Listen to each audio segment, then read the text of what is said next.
सातारा जिल्ह्यात वाढत्या उन्हाबरोबरच काही भागात पाणी टंचाईची तीव्रता जाणवत आहे। या पार्श्वभूमीवर जिल्हा प्रशासनाने टंचाईग्रस्त भागात एकूण 70 टँकर सुरू केले आहेत, अशी माहिती सातारा जिल्हाधिकारी संतोष पाटील यांनी दिली आहे।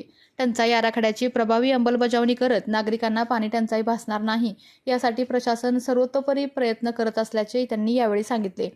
सातारा जिल्ह्यातील विविध तालुक्यांमध्ये आवश्यकतेनुसार टँकर्स मंजूर करण्यात आले असून मान तालुका 33 टँकर्स, कोरेगाव तालुका 12 टँकर्स, खटाव तालुका 11 टँकर्स, पाटण तालुका 7 टँकर्स, वाई तालुका 5 टँकर तसेच खंडाळा तालुका 1 टँकर, महाबळेश्वर तालुका 1 टँकर या 7 तालुक्यांमध्ये मिळून सध्या 70 टँकर्स प्रत्यक्ष सुरू असून एकूण 140 पेक्षा जास्त टँकर्सच्या फेऱ्यांना मंजुरी देण्यात आली असल्याचे म्हटले आहे।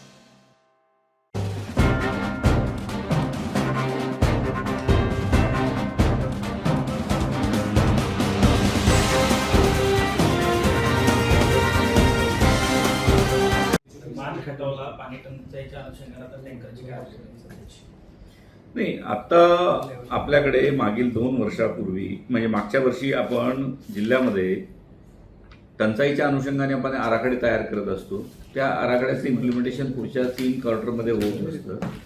आज रोजी आपल्याकडे टँकरची संख्या तुम्हाला मी सांगतो, एकूण जवळपास 70 टँकर आज रोजी जिल्ह्यामध्ये चालू आहे। माणमध्ये 33 आहेत, वाईमध्ये 5 आहेत, पाटणमध्ये 7 आहेत, खटावमध्ये 11 आहेत, खंडाळामध्ये 1 आहे, कोरेगावमध्ये 12 आहे, महाबळेश्वरला 1 आहे, असे 70 टँकर सध्या चालू आहे। एकूण 140 केपा जवळपास त्याच्यामध्ये मंजूर केलेले आहेत। कार्यपद्धती अशीच आहे की आराखड्यामध्ये ज्या भागामध्ये ज्या गावामध्ये टंचाई भासण्याची शक्यता आहे त्या गावामध्ये एकूण 8 प्रकारच्या उपाययोजनांपैकी जी मोस्ट सुटेबल उपाययोजना आहे ती राबवून त्या ठिकाणी शक्यतो टँकर लागणार नाही असा प्रयत्न करणं अपेक्षित आहे। मग त्याच्यामध्ये विहीर खोलीकरण आहे, गाळ काढणं आहे, किंवा आवश्यकता असेल तर तुमचं बोरवेल घेणं असेल, किंवा अस्तित्वातील जी पाणी पुरवठ्याची स्कीम असेल त्याच्या स्त्रोत बळकटीकरण असेल, त्याची काही बिघाड झालेला असेल तर त्याची तात्पुरती दुरुस्ती करणं असेल, आणि या सगळ्या प्रकारांमध्ये किंवा विहीर अधिग्रहण करणं असेल, या सगळ्यामधूनही जर पाणी टंचाई निवारण होत नसेल, त्याच्या परिसरामध्ये 1.5 किलोमीटरमध्ये पाणी उपलब्ध नसेल तर टँकरद्वारे आपल्याला पुरवठा करण्यासाठी मान्यता देणं उचित आहे। आणि त्याप्रमाणे आपण अधिकार आता जिल्हाधिकाऱ्यांचे जे मूळ अधिकार आहेत ते प्रांताधिकाऱ्यांना डेलिगेट केलेले आहेत। ज्यावेळेस त्या गावामध्ये पाणी टंचाई असल्याचा रिपोर्ट BDO तहसीलदारांकडे प्राप्त होतो त्यावेळेस ते जॉईंट इन्स्पेक्शन करतात, आणि आता आपल्याकडे एकूण 11 तालुक्यापैकी 7 तालुक्याचे मुख्यालय ते प्रांताधिकारी तिथंच आहेत। त्यामुळे इमिजिएटली त्याच दिवशी दुसऱ्या दिवशी आपल्याकडनं टँकर मंजूर केला जातो।